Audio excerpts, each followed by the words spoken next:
بسم الله الرحمن الرحيم.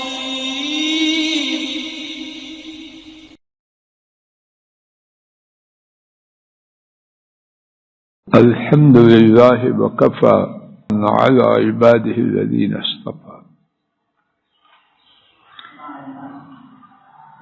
ہمارے نبی محترم صلی اللہ علیہ وسلم نے ہمیں ایسے آسان سہل چھوٹے چھوٹے پیارے پیارے اعمال بتلائے ہیں جن کا اجر و ثواب ہمارے تصور سے بھی زیادہ ہے۔ اللہ مالک کی توفیق سے آج ایک ایسا ہی عمل اس کے بارے میں سنتے ہیں، اللہ کرے کہ وہ پہلے ہی سے میری اور آپ کی زندگی کا حصہ ہو، اور اگر نہ ہو تو اللہ کرے کہ وہ ہماری زندگیوں کا حصہ بن جائے۔ امام ترمذی رحمہ اللہ نے سیدنا امیر المومنین عمر بن خطاب رضی اللہ عنہ سے روایت کیا،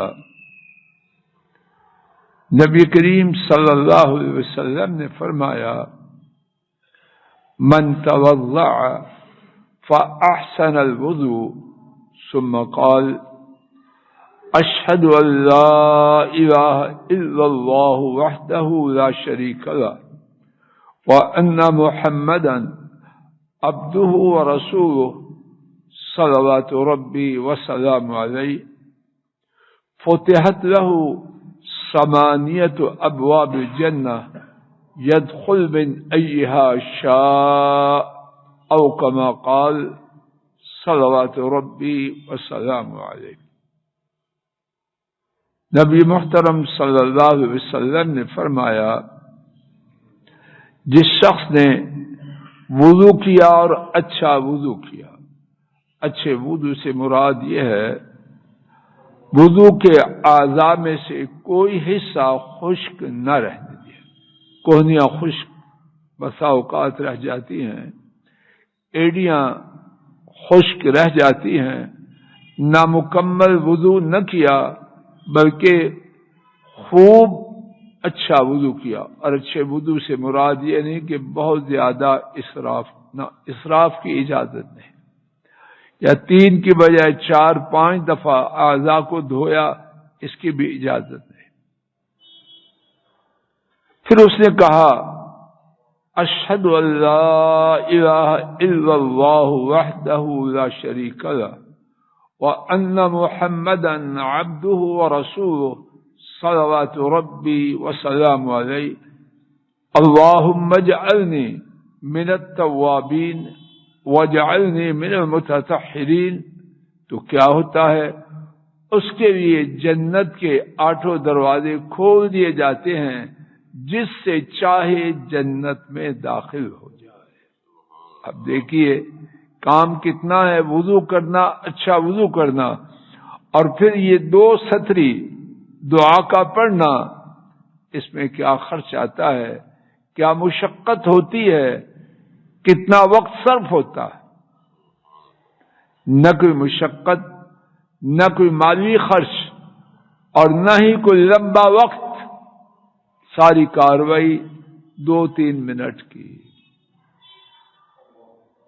اور جب یہ بات صرف اچھے وضو پر اور اس کے بعد یہ دعا پڑھنے پر ہے، تو جب آدمی مسجد میں آئے، سنتیں ادا کرے، امام کے ساتھ نماز پڑھے، اذکار کرے، پھر سنتیں پڑھے، تو پھر اجر و ثواب کی کیا کیفیت ہو، اور کتنا محروم ہے وہ۔ اللہ مجھے آپ کو اور ہمارے کنبوں میں سے اور مسلمانوں میں سے کسی کو محروم نہ کرے۔ اور کتنا محروم ہے وہ جو نماز سے محروم، سنتوں سے محروم، وضو سے محروم۔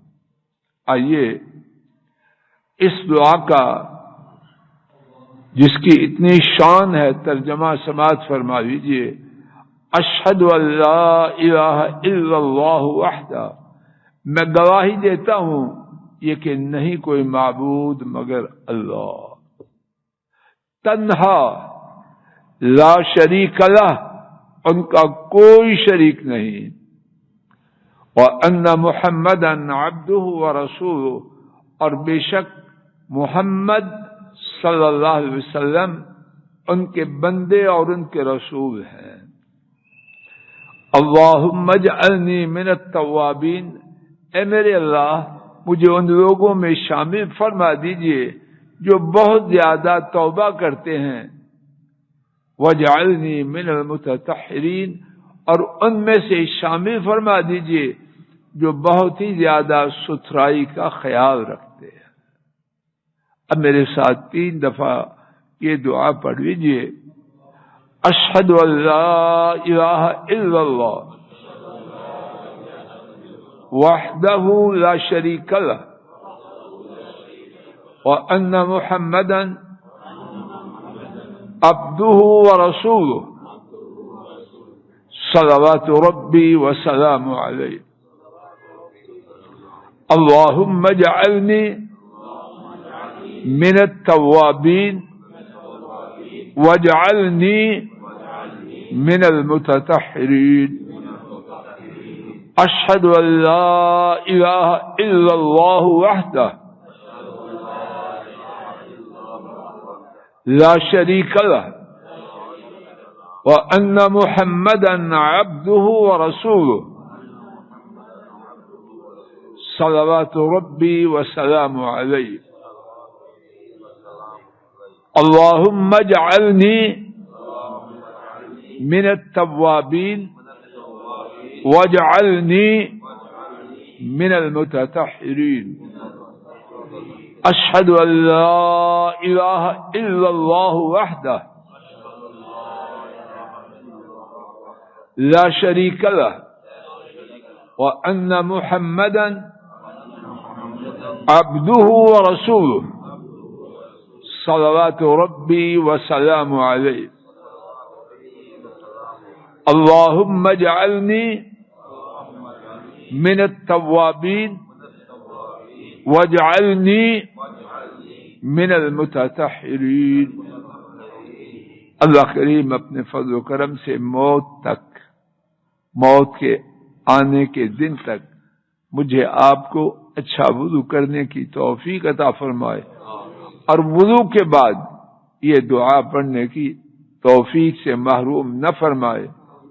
اللہ کریم اس دعا کے پڑھنے کا جو اجر و ثواب ہے ہم سب کے نصیب میں فرمائے، ہمارے کنبوں میں، بہن بھائیوں میں، ان کے کنبوں میں اور پوری امت میں اس دعا کو جاری فرمائے، اور ہمیں حقیقی معنوں میں بہت زیادہ توبہ کرنے والوں میں اور بہت زیادہ ستھرائی کا خیال رکھنے والوں میں اپنی رحمت سے شامل فرمائے۔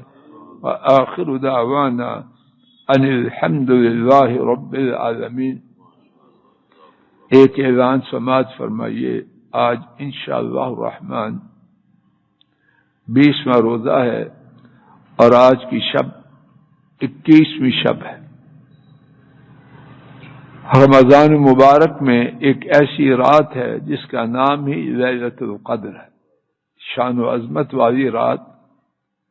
ہمارے نبی کریم صلی اللہ علیہ وسلم کے ارشادات کی روشنی میں وہ رات 5 میں سے ایک ہے، 21ویں، 23ویں، 25ویں، 27ویں اور 29ویں۔ نبی کریم صلی اللہ علیہ وسلم کے زمانہ مبارک میں 3 راتوں میں لیلۃ القدر کے معلوم ہونے کا تذکرہ احادیث میں ملتا ہے، اور وہ 3 راتیں ہیں 21ویں، 23ویں اور 27ویں۔ یہ رات حکم الہی سے گھومتی رہتی ہے، کبھی کسی ان 5 میں، لیکن اس کا گھومنا ان 5 میں محدود ہے۔